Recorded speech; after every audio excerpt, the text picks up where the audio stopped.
tips and tricks for advanced users. Number 1 is guided access. This feature keeps your iPhone locked in a single app by triple clicking the home button.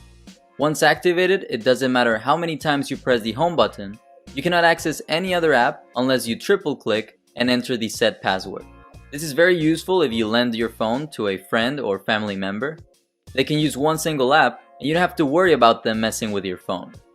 To enable it, go into Settings, then to General, Accessibility, and then scroll down until you see the guided access option. Turn it on and be sure to enter a password so that only you can turn it off. This will allow you to lock onto a single app, and now you don't have to worry when your little cousin or mom wants to borrow your phone. Number 2 is the use of Force Touch with the keyboard. If you've used an iPhone for a while, then you know how annoying it is to adjust the cursor. It's usually inaccurate because the letters are too small and you end up selecting something you don't want to. Well, now you can use Force Touch to move exactly where you want. Just press slightly harder on the keyboard and glide through a lot quicker. And this works with all the latest iPhones, so from the iPhone 6s and every model that has released after it. It just makes it much easier to navigate because your finger doesn't get in the way. Number 3 is the Japanese text emoji. This is a very cool collection of text-based emoji that can be accessed within the Japanese keyboard.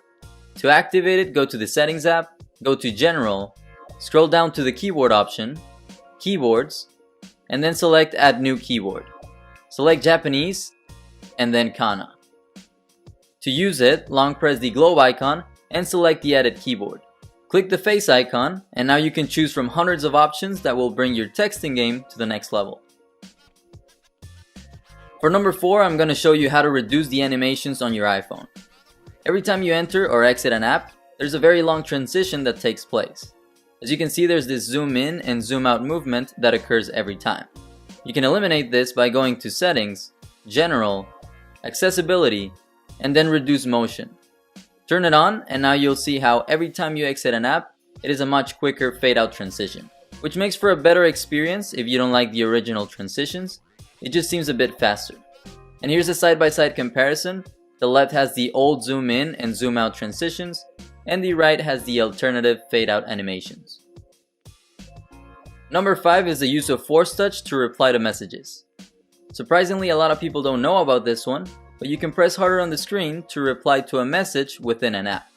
So you no longer have to exit the app you're in to reply.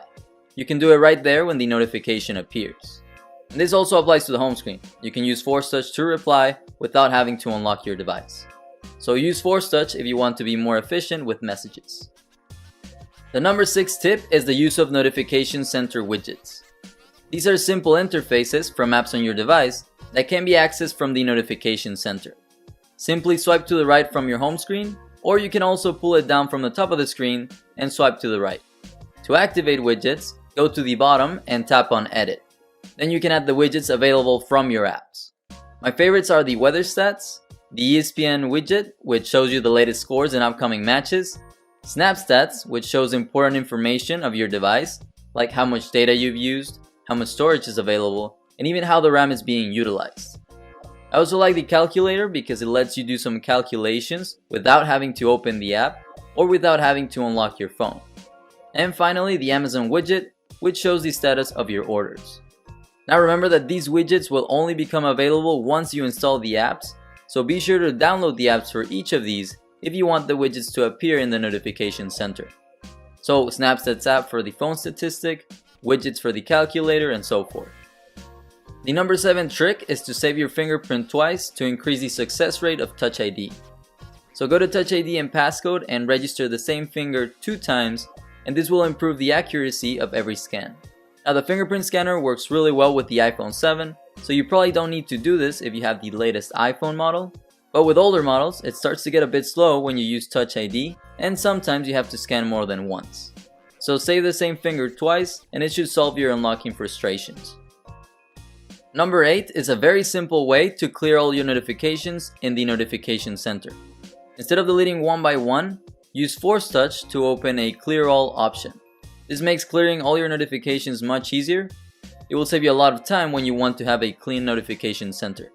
Oh yeah, and this tip also works with Safari, but instead of Force Touch, just long press on the tabs icon, and this should open an option to close all tabs with one click. So very simple tricks, but they are very useful. Number 9 is prioritizing downloads. Sometimes you have to download or update a lot of apps, and you can't use any of them until they are fully loaded. But what if you want to use a specific app and your phone is updating the others first? Well, you can prioritize a download by using Force Touch on an app that is downloading or updating. Just press a bit harder on the app and select Prioritize Download to update it before the others. So it will download this one first and you don't have to wait for everything else to update. And this tip is also useful if you download an app by mistake. You can pause or cancel the download by using Force Touch. Finally, at number 10 is how to mark up a photo. So this is for those of you who like to edit their images. In the Photos app, hit the Edit option, the 3-dot icon, and then the Markup option. This will allow you to do all sorts of edits. You can draw, you can add text in different colors. You can also magnify a part of a photo by selecting the second option from left to right. This will appear a magnifying circle, and you can make it big or small and zoom in or zoom out. And this is great if you want to highlight a specific part of a photo, to point at someone in a big crowd, or to emphasize a specific area. So that's photo markup for number 10. And so that is it for my top 10 tips and tricks. If any of these was useful, or if you simply enjoyed the video, please be sure to like by hitting the thumbs up below. Also, please be sure to share this video with your friends and family so that they can learn to master their iPhone as well. Finally, be sure to hit the subscribe button down below and the little bell button if you'd like to receive notifications when I upload new videos like these. Thanks for watching.